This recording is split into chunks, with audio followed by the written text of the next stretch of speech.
তো বুড়ি সব কাপড় চোর বান্ধা গাঁটটি বান্ধা খুব দ্রুত গতিতে যাইতেছে, লাঠি ভর করে। কেউ কিছুই জিগায় না। যাইতে যাইতে হঠাৎ করে আমার নবীর লগেই দেখা হয়ে গেছে। জোরে কন্যা সুবহানাল্লাহ। আমার ভাইরা, আল্লাহর হাবিব সরকারি দু আলম রহমতের নবী, তামাম পৃথিবীর নবী ডাক দেখো, মা মাগো, এত বড় গাঠেরি তোমার বহন করতে কষ্ট হয়? মা, ও মা, এত বড় গাঠেরি তোমার বহন করতে কষ্ট হয়? মাগো তুমি কোথায় চলে যাচ্ছ? বুড়ি ডাক দেখো, বাবা তুমি কি জানো না, তুমি কি ঘুমের তালে ছিলে? আব্দুল্লাহর পোলা মোহাম্মদ 10,000 সৈন্য নিয়ে মক্কা মদিনা দখল করে নিয়ে গেছে বাবা। ওর ভয়ে মক্কা থেকে আমি পাহাড়ের গুহায় যাইতেছি। আল্লাহর হাবিব বলেন, মা তুমি কি কোনোদিন আব্দুল্লাহর পোলা মোহাম্মদের দেখছো? কোনোদিন দেখছো? বুড়িকে, বাবা ওর চেহারা যেন আল্লাহ আমারে না দেখা। নাউজুবিল্লাহ। বাবা ওর চেহারা যেন আল্লাহ আমারে না দেখা। আল্লাহর হাবিবই বলতেছেন। আমার ভাইরা, ও বন্ধু, আমার নবী ডাকতে বলে, মা এত বড় গাঠেরি তোমার বহন করতে কষ্ট হয়? মা গো তুমি আমার মাথায় তুলে দাও, আমি পাহাড়ের গুহায় নিয়ে পৌঁছে দিয়ে আসি। মরি মনে মনে আল্লাহ আল্লাহ, কত মানুষ দেখলো, কেউ তো আমার জিগাইল না, আমার কষ্টের কথা কেউ তো জিগাইল না। আল্লাহ এটা কেমন মানুষ গো, আমার কষ্টের কথা জিগায় আল্লাহ, এটা কেমন মানুষ? আমার ভাইরা, বুড়ি ডাক দেখো, বাবা তুমি যদি আমার গাঠের উঠে মাথায় করে নিয়ে যাও, কিছু টাকা চাবো, পয়সা চাবো। আল্লাহ হাবিব কামা, একটা টাকা আমাদের দিতে হবে না।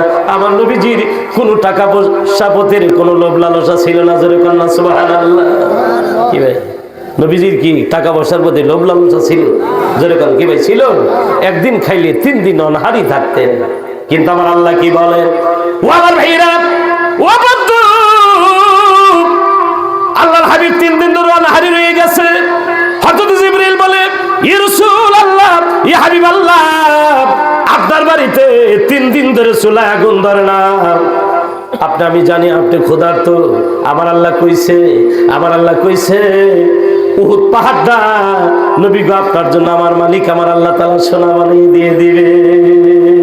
জোরে কন্যা সুবহানাল্লাহ। আমার নবী কয়, জিবরিল আমার দুনিয়ার কোনো সোনার দরকার নাই, কোনো টাকা পয়সার দরকার নাই, আমার ইতিমাম্ম তুম্মাতানির দরকার। হাসরের ময়দানে আমার আল্লাহ যেন আমার ইতিমাম্ম তুম্মাতানির জান্নাত দিয়ে দেয়। জোরে কন্যা সুবহানাল্লাহ। এবার আল্লাহ হাবিব বলেন, মা একটা টাকাও দিতে হবে না। এবার সাধারণ বৃদ্ধা মহিলার গাঠুরিটা মাথায় নিচে গেরা রহমাতাল লিল আলামিন। আল্লাহর হাবিব যদি চোখ দিয়ে ইশারা করতেন, আহা, বুড়ি দুরুর সাথে মিশে যেত। কিন্তু নবীর কত সুন্দর ব্যবহার। ও আমার ভাইরা, ও বন্ধু, সাধারণ বৃদ্ধা মহিলার গাঠুরিটা রহমাতাল লিল আলামিন মাথায় নিচে। আমার ভাইরা, যে নবীরে আল্লাহ যদি না দুনিয়ার সৃষ্টি করতেন, না বানাইতেন, আল্লাহ যে কি জিনিস আমার আল্লাহ প্রকাশ পাইতো না। একটু আমার সাথে বলেন, কবি বলেন, ইয়া রাসূল কাবার কাবা, ইয়া হাবিব কাবার কাবা, ইয়া রাসূল কাবার কাবা, ইয়া হাবিব কাবার কাবা।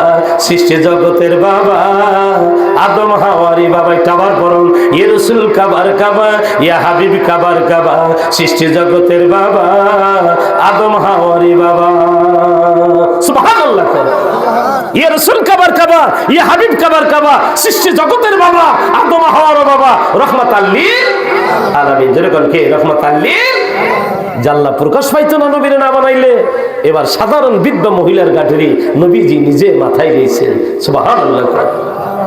আমার ভাইরা, আল্লাহর হাবিব পিছনে পিছনে যাচ্ছে।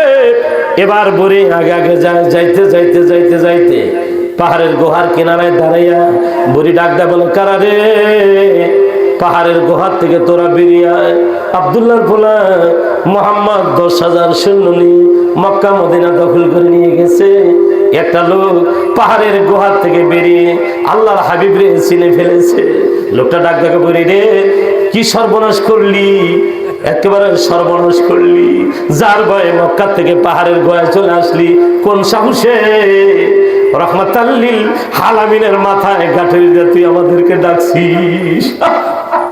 বুড়ি কান্দে, একবার নবীর সুন্দর চেহারার দিকে তাকায়, আবার জমিনের দিকে তাকায়, আবার আসমানের দিকে তাকায়, আবার নবীর সুন্দর চেহারার দিকে তাকিয়ে কয়, খোদার কসম, এই মানুষ কোনোদিন মানুষ মারতে পারে না, এই মানুষ কোনোদিন মানুষের ক্ষতি করতে পারে না। নবী গো, আগে যদি পরিচয় দিতে এত বড় বেদব আমি করতাম না, কত মোবারক ধরলাম, আর তুমি দেরি করো না, এখনই তুমি আমার পরে দাও লা ইলাহা ইল্লাল্লাহ, মাহবুবে বলো লা ইলাহা